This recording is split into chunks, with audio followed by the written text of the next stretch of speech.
Bon.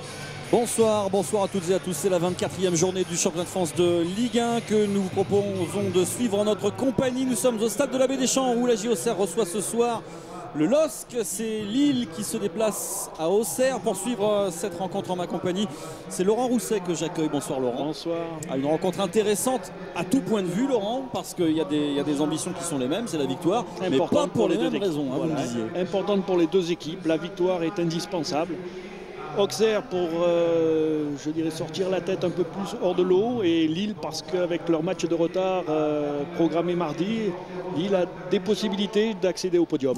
Absolument, voire prendre effectivement la deuxième place de cette Ligue 1. On y reviendra dans un instant. Pour l'instant, je propose de découvrir en notre compagnie le tableau complet de cette 24e journée de Ligue 1 avec les différents matchs que vous pourrez suivre tout au long de cette soirée, sans oublier les deux affiches de demain 17h, Lyon-Le Havre et Sochaux-Toulouse. Et puis le terme de cette 24e journée aura lieu demain à 21h sur Canal avec l'affiche entre Monaco et l'Olympique de Marseille. On va regarder le classement de cette Ligue 1 pour voir que effectivement Lille est bien là en embuscade, 39 points avec un match en moins, vous le disiez Laurent, en s'imposant ce soir. Même toujours avec un match en moins, Lille pourrait déjà se retrouver sur le podium en fonction des autres résultats. C'est dire si le match en retard de mardi sera important. On va tourner la page pour chercher la JOCR qui va un petit peu mieux quand même, hein. Ça c'est grâce à la victoire de Nancy. Acquise à Nancy la semaine passée effectivement. Auxerre s'est donné un petit peu d'air, mais pas trop finalement. Il faut bonifier la victoire de la semaine passée ce soir. C'est ce qu'on a tendance à dire, c'est qu'un petit peu comme au tennis, pour breaker, maintenant il faut vaincre chez soi. Et pour breaker, on compte notamment sur ce garçon Irénéus Chielen, auteur d'un but la semaine passée à Nancy. Il a longtemps été blessé, il est revenu il y a quelques semaines et Jean Fernandez compte beaucoup sur ce garçon pour enfin faire parler la poudre dans une attaque qui marque très peu finalement. C'est un petit peu le souci de la JOCR, les occasions qui ne sont pas concrétisées. Donc effectivement, Yelen revient, il a marqué contre Nancy, donc espérons que pour la JOCR ce soir, ce soit un élément déterminant pour leur réussite. Tout comme le sera sans doute Benoît Pedretti qui lui aussi a été absent il y a quelques semaines. Il est revenu dans l'entrejeu de cette équipe auxerroise. Il sera une des pierres angulaires du système de Jean Fernandez. Autre élément important au niveau tactique, c'est ce qu'on a considéré Laurent, c'est Denis Soliège qui va occuper tout à l'heure, on le verra, le couloir droit. Ça risque d'être un élément déterminant dans cette partie. Il va être déterminant parce que par ses propres qualités, je dirais. C'est un joueur de vitesse et on le sait très bien que pour vaincre cette équipe lilloise, il y a ce premier rideau à sauter et forcément ça va par moment être sur de longs ballons et là il va falloir faire jouer toute sa puissance. Et Oliège est un élément qui a cette puissance. Alors couloir droit ce sera Oliège, couloir gauche ce sera Kamel Chafni qui lui aussi a des arguments à faire valoir, des arguments techniques notamment. Voilà, différent d'Oliège, mais quelqu'un qui a un gros volume de jeu, quelqu'un qui est technique. Et effectivement il va falloir qu'il ait dans l'idée d'aller de l'avant. Mais un petit peu, je dirais, à l'image de toute l'équipe d'Auxerre, il va falloir aller chercher, faire la décision. On voit la composition alignée par Jean Fernandez ce soir. C'est l'équipe qui s'est imposée à Nancy, qui a été reconduite avec un seul homme en pointe. Oui, forcément, quand on gagne, on a tendance à, peut-être un peu par superstition également, et dans la mesure où la JOCR a besoin de points, de faire confiance aux gens qui vous ont ramené les 3 points. Ouais, c'est la fameuse maxime, on ne change pas une équipe qui gagne. On verra si effectivement ce sera gagnant pour Jean Fernandez ce soir. Jean Fernandez qui craint énormément ce match et qui surtout craint énormément cette équipe lilloise, et il a raison. Il a raison parce que Lille, en statistique comme sur le terrain, c'est tout bonnement très impressionnant, à l'image d'un garçon qui revient également en forme. Il s'était éclipsé, un petit peu éteint depuis quelques temps, et il est revenu, il a marqué la semaine passée avec le LOSC face à Sochaux, c'était Alain Fro. C'est un atout supplémentaire, pour le LOSC.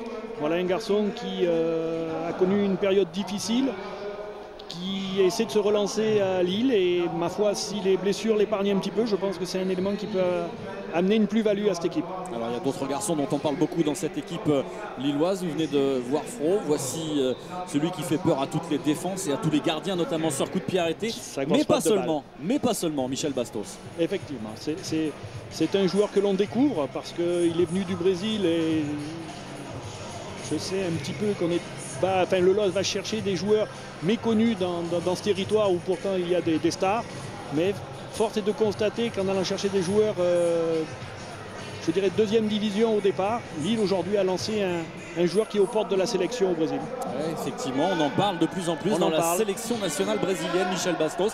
Et puis il y a une autre perle à Lille, un garçon qui fait parler de lui de plus en plus au fil des semaines de championnat. C'est ce jeune garçon, Eden Hazard, jeune international belge qui fait beaucoup parler de lui et qui sera titulaire ce soir. On va le découvrir dans le 11 de départ de Rudy Garcia. Laurent, que vous inspire ce 11 de départ? On signalera que Florent Balmont est suspendu et qu'on a choisi quand même de maintenir le système à 3 récupérateurs. C'est un système qui fonctionne bien. J'ai envie de vous dire, c'est la grande force du LOSC, que c'est ce premier rideau de 5 joueurs qu'il faut éliminer. Donc, quels que soient les joueurs, j'ai envie de vous dire, voilà, c'est la philosophie de l'équipe, c'est le jeu de l'équipe. Rien à rajouter. Un garçon a débuté ici il y a 2 ans, son premier match en première division, c'est Adil Rami. Il est aux côtés de Vincent Cobos qui nous accompagne ce soir. Salut Vincent. Oui, bonsoir à tous. Il se réchauffe, Adil, un petit peu, parce qu'on aura une température assez fraîche. Et lui qui est habitué de la température du sud aussi, puisqu'il vient du sud. Adil, un bon souvenir ici déjà, puisque vous avez débuté ici, mais ce soir, le plus important, c'est de concrétiser votre excellente série. Ouais, c'est clair il va falloir concrétiser, surtout qu'on a besoin de prendre des points à l'extérieur et c'est ce qu'on va essayer de faire ce soir, en sachant que ça va être un match très difficile à jouer, donc voilà quoi. Donc une nouvelle fois solide derrière avec vous et ça va être un combat au milieu de terrain. C'est quoi un petit peu le dispositif? Ouais, c'est comme on joue habituellement les Lillois, c'est-à-dire la combativité, avec on va essayer de ne pas encaisser de but à l'extérieur et puis essayer d'être performant offensivement. C'était ici aussi où vous nous a annoncé une bonne nouvelle l'année dernière peut-être, non? Une sélection? Non, la sélection c'était 5-6 mois après. Mais bon, c'était quand même mon premier match ici en Ligue 1. Un beau rêve. Et ça l'a marqué. En tout cas, Adil Rami, premier match en Ligue 1 avec le LOSC, c'était il y a quasiment 2 ans. C'était au mois de mai 2007, avant-dernière journée du championnat de France de Ligue 1. À l'époque, on le découvrait. Un qu'on ne découvre pas et qu'on va retrouver aux côtés de Vincent, c'est Cédric Angebar. Lui aussi.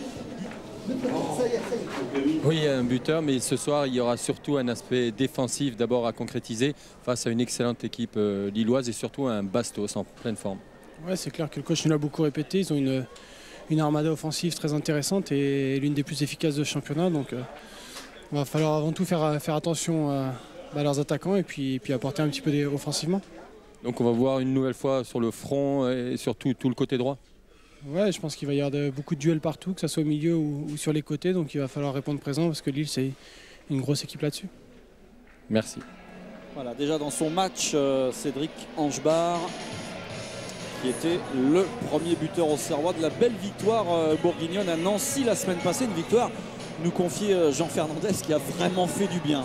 Parce que si rien n'est jamais acquis, 3 points de plus, c'est toujours très appréciable, surtout dans la situation dans laquelle ils étaient. Voilà. On est dans les couloirs de la Baie des Champs avec les joueurs qui se préparent à entrer sur la pelouse.